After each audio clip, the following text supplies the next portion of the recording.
It's not witches stirring up trouble this time. It's the hidden struggles of a man known for his sharp wit and perfect comedic timing. Paul Lynde, the unforgettable Uncle Arthur from Bewitched and the heart of Hollywood Squares, had audiences in stitches with his humor. But behind the jokes and laughter, he fought his own battles.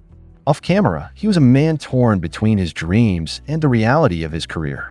While millions tuned in to see him deliver zingers from the center square, Paul himself felt trapped, searching for more, yet never quite finding it. I'm your host, and today we're diving into the life of one of Hollywood's most beloved but troubled stars, Paul Lynde. For all the joy he spread on screen, his personal life was filled with tension and heartache.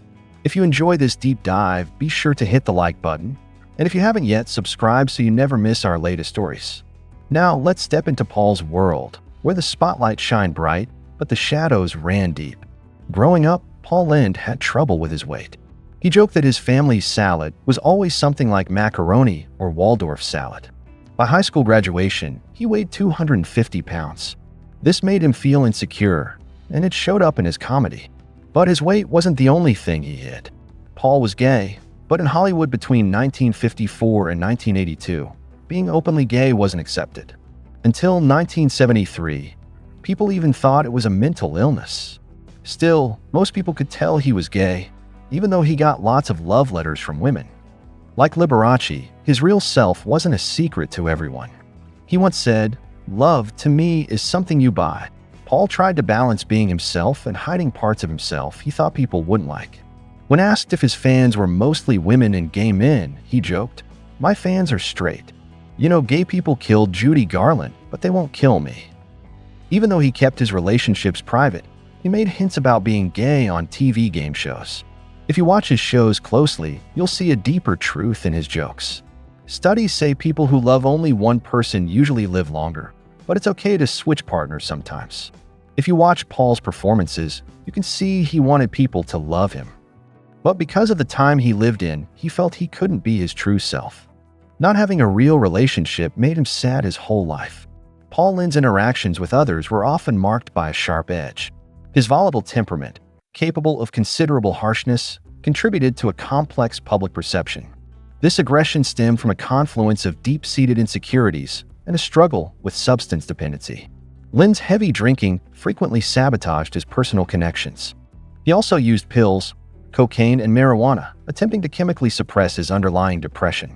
His behavior often attracted unwanted attention. His encounters with law enforcement, primarily for public intoxication, were more frequent than befitting a prominent Hollywood figure. His drinking also affected those close to him. Peter Marshall, the host of Hollywood Squares, and actress Kay Ballard both described Lynde's behavior while intoxicated as profoundly unkind. One alleged incident involved Lynde extinguishing a cigarette on his manager's hand at a favored Hollywood establishment. His substance abuse had a tragic consequence. In 1965, while hosting James Davidson, a young actor and friend, in his San Francisco hotel room, Davidson, 24, fell to his death. This event created a significant scandal.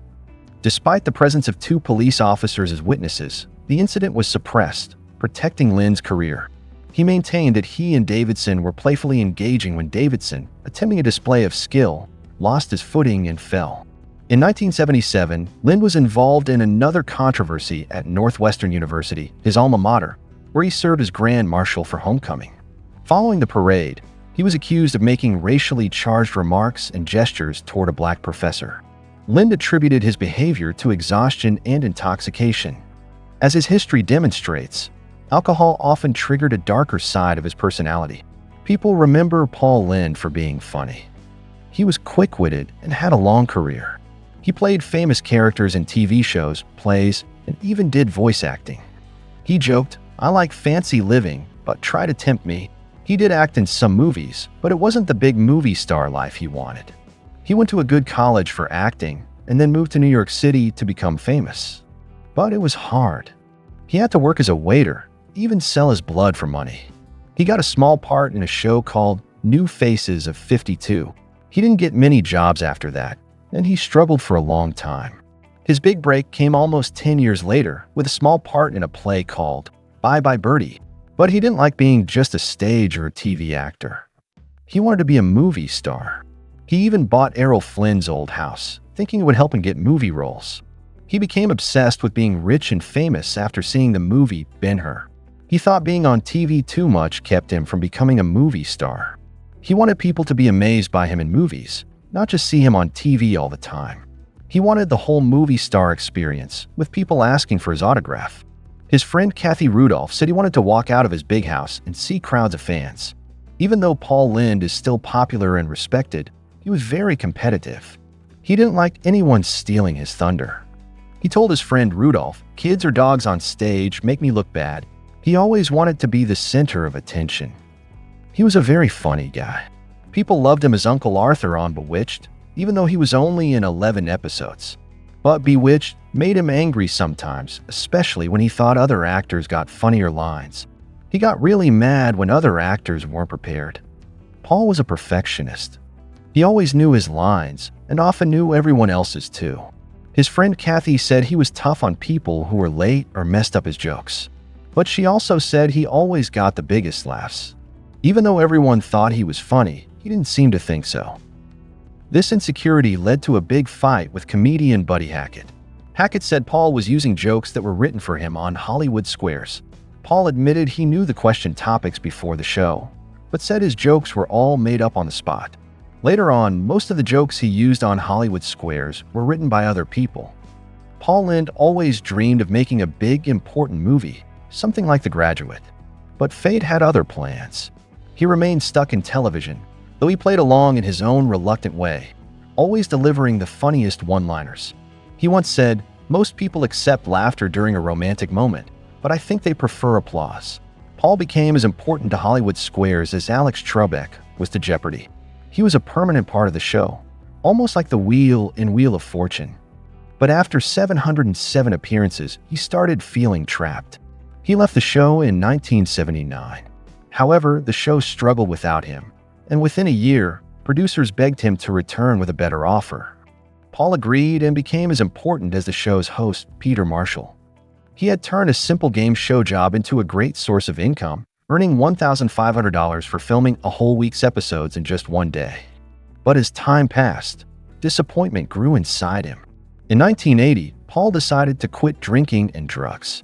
Sadly, the damage to his health was already too much. In January 1982, at just 55 years old, he didn't show up at a birthday party. His friends got worried. They called him, knocked on his door, no answer. Finally, they broke into his Beverly Hills home and found him dead in bed. The autopsy said it was a heart attack. Some people believed someone else had been there with him, but nothing was ever proven. Would Paul have found peace if he had made his dream movie? We'll never know. But one thing seems certain, his restless spirit was part of what made him the comedy genius he was. If you like this video, please give it a thumbs up. Don't forget to subscribe so you never miss our latest content. And in the comment, share your favorite Paul Lynde one-liner. Let's raise a toast to the funniest center square in history. Thanks for watching.